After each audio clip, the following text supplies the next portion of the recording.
समय है प्रभु सोच लो। कुंती मैया इस प्रकार से करे तो भगवान ने कहा अरे तू मांग लो बस, आप शीघ्र ही करें मांगने में। आपके मांगने में विलंब हो सकता है लेकिन मैं देने में विलंब नहीं करूंगा, क्योंकि आपने हमें भगवान मान लिया। बुआ शीघ्र ही करो, मांग लो। कुंती ने कहा अगर देना चाहते हो तो बस एक वरदान दे दो। अगर आप जा रहे हो तो जाओ, मैं आपको रोकूंगी नहीं, लेकिन जाते जाते जिस प्रकार से आपने इतनी रक्षा किया, इतनी कृपा हम लोगों के ऊपर किया प्रभु, आप जाते जाते बस एक वरदान दे करके जाओ। कुंती कहती है ओ जाना है तो जाओ, वो जाना है तो जाओ, पर कुछ तो दे के जाना। कुंती कहे कन्हैया करना नहीं बहाना, कुंती कहे कन्हैया करना नहीं बहाना। वो जाना है तो जाओ, वो जाना है तो जाओ, पर कुछ तो दे के जाना। कुंती कहे कन्हैया करना नहीं बहाना, कुंती कहे कन्हैया करना नहीं बहाना।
सच्चिदानंद भगवान की जय। बस अगर जाना ही चाहते हो तो प्रभु बस यही एक वरदान दे के जाओ। बोले क्या? भगवान के सामने अपनी झोली को फैला करके कुंती जी ने कहा, प्रभु अगर आप जा रहे हो तो बस एक वरदान दे दो, मेरे जीवन में हमेशा दुख ही आता रहे, मुझे पूरा जीवन दुख ही मिले। भगवान ने कहा, बुआ आपने मांग क्या लिया? पूरा जीवन आपने दुख ही झेला है और आज धर्मराज युधिष्ठिर राजा बने, सुख का समय आया, आज फिर से आपने दुख ही मांग लिया। आपने दुख क्यों मांग लिया? आपका पूरा जीवन दुख में बीता है।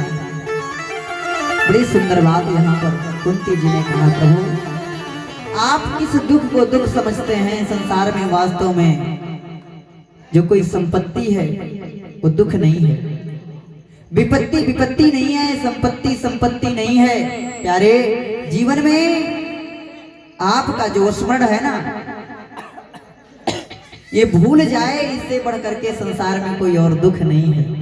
इसलिए मैंने दुख मांग लिया, क्योंकि जीवन में जब जब दुख आएगा, और मेरे जीवन में जब जब दुख आया है तब जब हमने आपको याद किया है प्यारे, और उस दुख के समय में आप हमेशा हमारे सामने दिखाई दे। इसलिए विपदो नैव विपदा संपदो नैव संपदा विपद विस्मरणं विष्णु संपन्नारायणा स्मृति। अरे सबसे बड़ी संपत्ति तो महाराज आपका नाम स्मरण होता रहे, यही तो सबसे बड़ी संपत्ति है। हनुमान जी भी कहते हैं, कहा हनुमंत विपति प्रभु सोई, कहा हनुमंत विपति प्रभु सोई, कहा हनुमंत विपति प्रभु सोई, कहा हनुमंत विपति प्रभु सोई। जब तक सुमिरन भजन न होई, जब तक भजन सुमिरन होई, कबीरा सब जग निर्धना धनवंता नहीं कोई, कबीरा सब जग निर्धना धनवंता नहीं कोई, धनवंता सोई जानिए जाको राम नाम गुरु, धनवंता सोई जानिए जाको राम नाम धन हो। इसलिए आपका नाम, आपकी कथा, आपका रूप ही तो सबसे बड़ा धन है महाराज। इसलिए मेरे जीवन में दुख दे दीजिए, जब जब मेरे जीवन में दुख आएगा मैं आपको स्मरण करूंगी और आप मेरे सामने दिखाई देंगे। इसलिए जाने से पहले आप